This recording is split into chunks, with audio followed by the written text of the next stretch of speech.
I appreciate that. It's a religious preference. Yeah, I need it. Okay, break. Oh. My team. Told probably good. You don't need to be? They look up like the finger going. How do I? Hi, Wyatt. What? Well, one, it's two. All right. So how do I? Everyone look at the camera, say I'm Wyatt. Hi, Wyatt. Hi, guys. Hello. So, we're going to get started with the next thing. So this section is run the term preventative compliance programming. So before I get too far into it, during RA class, Sarah kind of hit on what CSAs are, campus security authorities. And within that, there's certain like requirements that like people who have to report certain things that are told to you that you see, so forth. And that's especially related to Clery Act, which is a act that was, did you guys watch the video? Yeah. Okay, I know, okay. But it's related to the Clery Act. And within that, we've had discussions amongst Resolute and security and just trying to like work on what compliance things we need to make sure that we are picking on. And we have kind of come to the decision to kind of shift some of our programming, but this will come into effect next year. Okay. What we're doing right now is kind of just a broad overview, getting an understanding, starting to wrestle with the ideas of it. And figuring out so that next fall, when we start implementing this, it's not just a complete fresh thing. It's the returners have an idea, kind of help guide and help lead, so forth. Any questions with that at this point? No? Okay. So within compliance, we're really want to try to hit 5 main topics. It'll be dating violence, domestic violence, stalking, alcohol, and drugs. So those are kind of some big ones that kind of like how to have programming over them, like talking to the residents, informing them about like the impact of them, the significance of them, and just trying to have them be more aware. So as I said, gain broad understanding, random topics, as well as begin to think about program ideas. So what are preventive programs? They're proactive education before harm happens or occurs, as well as switches on awareness skills and healthy choices. Healthy choices can really come into play with alcohol and drugs, right? There's, we'll get to the next page, actually. But especially within college, there's a newness of life, right? There's a lot of autonomy. As you guys mentioned, in the professional development one, kind of stepping into that adulthood, kind of making your own choices, how to make those. And the mental health kind of reduce the risk and increase safety, as well as a key part of campus health and safety efforts. We don't want to be reactive to situations, right? Like if we had a huge alcohol poisoning epidemic, right? We don't want to react to that. We want to be preemptive to that. We don't want to mitigate it. Why this matters in college, it's, as I said, increased independence as well as new social environments. There's definitely that higher exposure to alcohol, drugs, relationships, different types of people, and belief systems, as well as there's peer influences that play a major role, and then just the early habits that you are assigned to now, the rhythms, so forth, will carry on after college, after graduation. So, first one is going to be dating violence. To define it, I went to the Department of Justice, used a lot of their terms or definitions. So dating violence is a pattern of physical, sexual, or emotional abuse committed by a person in a current or former romantic or intimate relationship to gain power and control over their partner. Right? Kind of wordy, a little technical, but essentially it's if you are in a relationship or have been in a relationship and there's violence within that to coerce or like try to intimidate and so forth. Right? And the goal of programming within that is to teach what healthy relationships look like, identify the warning signs, red flags, emphasize the consent, communication, as well as respect, and normalizing, reduce the normalization of normal behaviors, right? It's, for some people, this is the first time that they're really getting into a serious relationship, and understanding like what a good boundary is, how to communicate that, and recognize, yeah, this isn't a good relationship for me, and this is being dominated by this person, so forth, and make sure that each resident, each student on campus knows what's happening, right? As well as support peer accountability, bystander action, because while someone within that direct relationship may not necessarily recognize it, you may recognize it, or a fellow resident might recognize it, right? And can speak into that or bring that to the attention of, I guess, CSA, right? And then can step in and go forth through that process. Next one will be alcohol. Especially with alcohol and overdue, it's really what we always talk about with alcohol, right? We are dry campus. But also you want to hit on kind of like the effects on the body, right? It's not just a throwing the rules at you, right? We don't want them to just be regurgitating it. It's a understanding why alcohol can have what effects it has, right? And we're not trying to like scare them. We're not trying to be a scared straight. But it's understanding like the impacts of it, right? How DUIs and buzz driving can affect you, right? And then, as I said, you do hit on laws and policies, but it's reducing that high risk drinking behavior, right?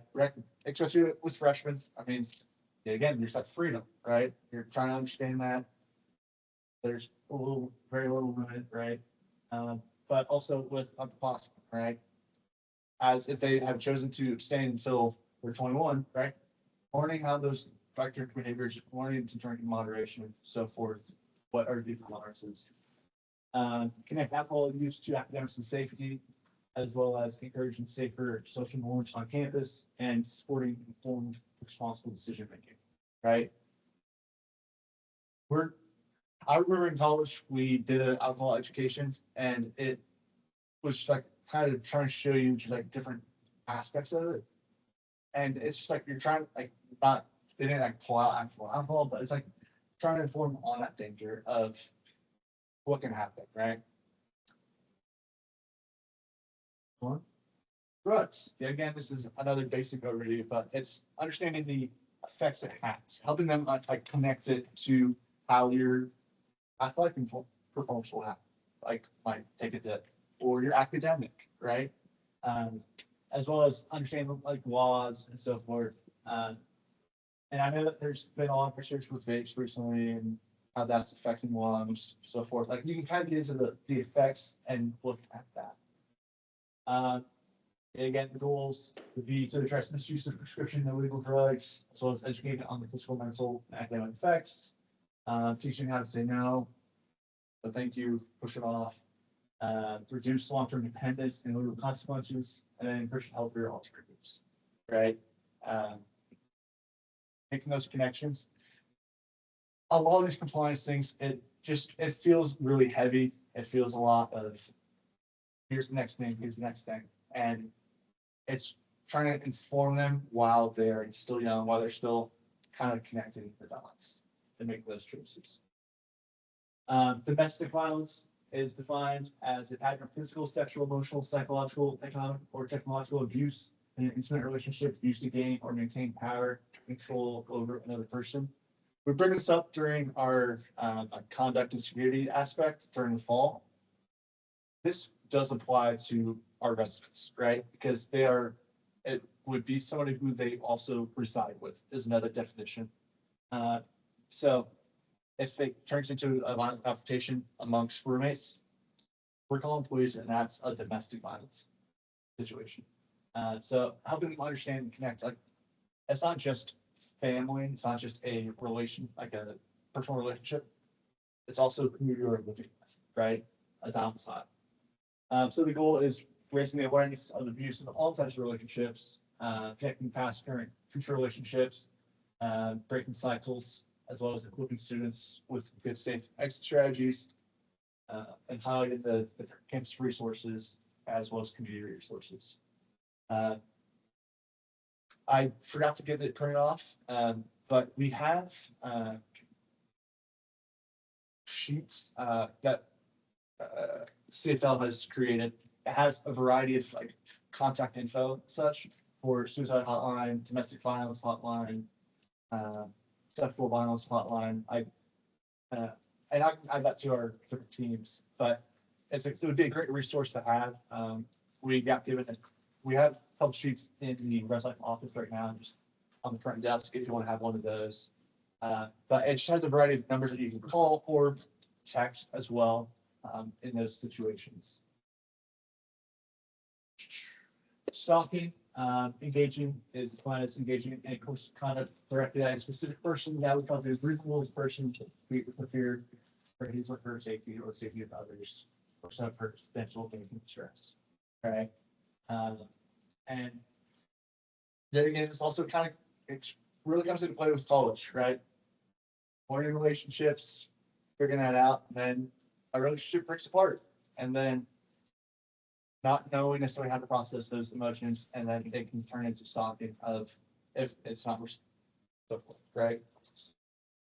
So you're increasing the awareness of the different behaviors, addressing the digital as well as in-person aspects of it and the risks, encouraging early reporting, documentation, and teaching the boundary setting and safety strategies, and promoting the campus support of that and safety network. Bystander intervention. With a lot of these, bystander intervention is really important. Because somebody directly within the situation may be kind of caught up into it and not necessarily recognize the dangers or the risks. But as an RA, but also as you teach residents, as a resident who's also within the situation, they'll be able to speak into that and say, hey, are you sure you want to do that? That's not really a safe spot right now. Are you really thinking that through right now? So as I said, students are often the first to notice warning signs. Prevention programs teach when and how to step in. They also build that culture of care and shared responsibility, and reduces the isolation and increases accountability. So that, because we don't want it just to be the RAs or any experts, right? There's a total of 16 of y'all. And y'all are great student leaders, and you guys are all over campus, but you guys can't connect and see everything everywhere, right? And even then, we have a ton of people off campus, right? Going to different parties, going to different events. And if it's only on you, then there's going to be some failure there, right? You guys can't carry that burden yourself. So kind of helping teach it and share that responsibility. So,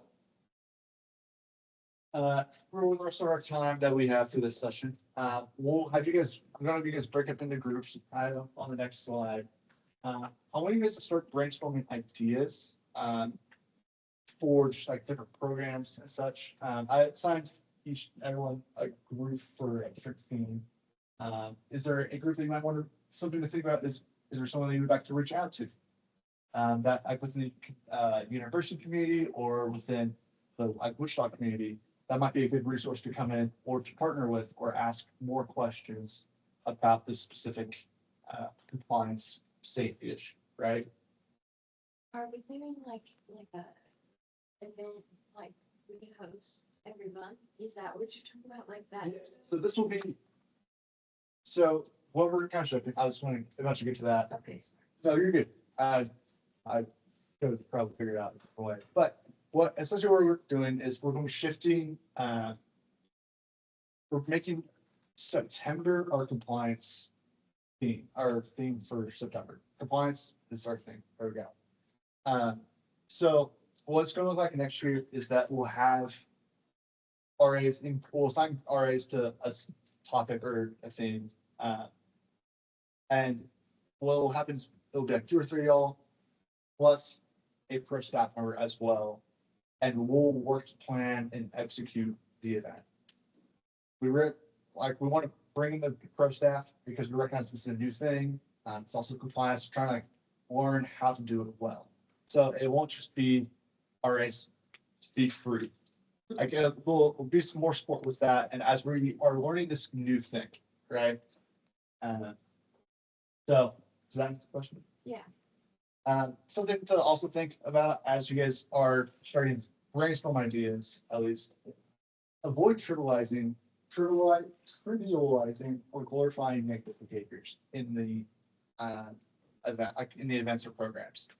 Something that we kind of talked about, what makes me with alcohol as pro staff was like, maybe not doing drunk dogs, right? Of like, this is how you should, this is how it's going to be with drunk dogs. We don't want it to be a game, right? Like we want it to be engaging. We want it to be like for people to come and learn something from it, but we want them to understand the deeper part behind it, right? Which is always difficult sometimes, trying to like really get into that heart without, and to try and pull in people for those. But all 5 of these topics are really important topics. And we want to make sure that our residents know about them, understand the risks, understand how to spot the risks, so forth.